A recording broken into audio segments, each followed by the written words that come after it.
Hello, I am here today to share with you my bird journal. I just recently participated in the Aussie bird count and fell in love with watching birds straight away, and so I've got myself some binoculars and it was the perfect thing to record in this Reverie journal, which is a watercolour journal. I've been trying to think what I want to do with this journal. I wanted it to be something special, and it just happened that I had already painted a kingfisher on the front page, which was just an accident. I mean, when I was doing the pen test, that was my watercolour test, and I wanted to do something nice for the journal. I've got a couple of other watercolour tests in here, which were beetles.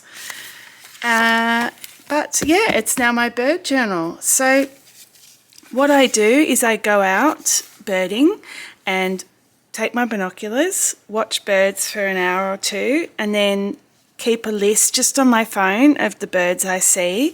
And then I come back and I have okay, so several things. I am using I wanted to keep it really rough and simple, just like a sketch journal.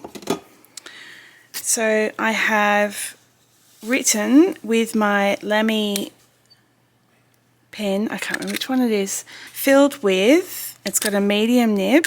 It's writing beautifully on this watercolour paper. I wasn't sure, I knew I'd tested fountain pens, but I wasn't sure how they'd go, and that was fine. And I'm using an Oster ink, crocodile green, and I'm just going to write in that all the time. And then I sketched the birds with pencil, and I'm using a nice soft 2B pencil. If I went heavier than that, like a 4B or something, it'd be harder to erase because I'm not sketching to leave the pencil on the paper. So just a 2B is fine.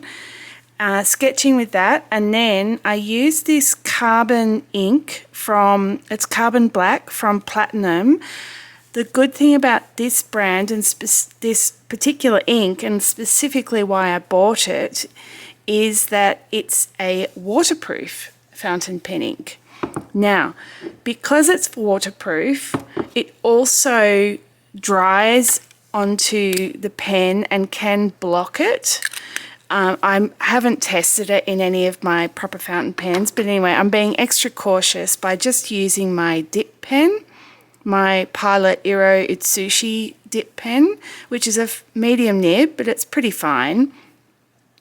And the sketching with this has been absolutely fine. I can just dip it in my carbon ink and it just gets enough on the nib that I can keep going with the sketching for a while over my pencil marks. And then once that's dry, I simply erase the pencil, and then I am using my watercolours, and I'm using my Winsor & Newton professional watercolours. I have a range of colours, but it's amazing how few colours are on birds. Like occasionally you'll get lucky and see a rainbow lorikeet or something, but generally birds are brown or black.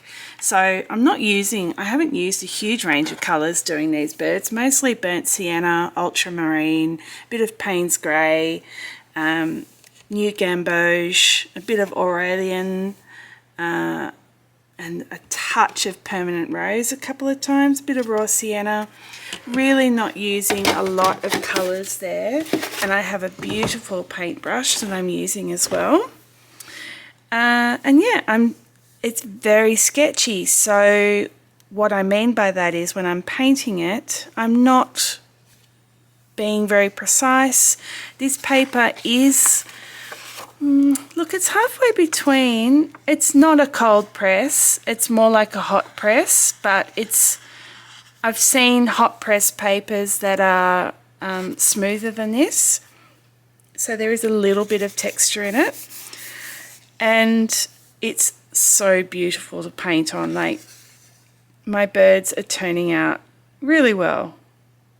The only failing is the artist. So I've painted an Australasian darter here, and this is a Rufous Whistler. And then I've painted a red wattle bird. Fortunately, I had blotted my ink, and fortunately it fit into the darker parts of the bird.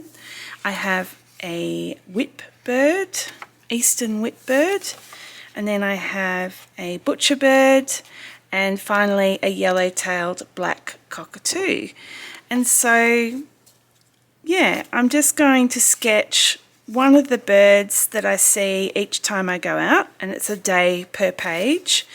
I'm not obsessed about filling up the page or anything. I just want to note some interesting things about each walk and the birds that I saw. And look, there will probably be heaps more birds than these, but there's two things. One, if there's a million and one, and look, wrens and thornbills and things like that, there's always so many of them.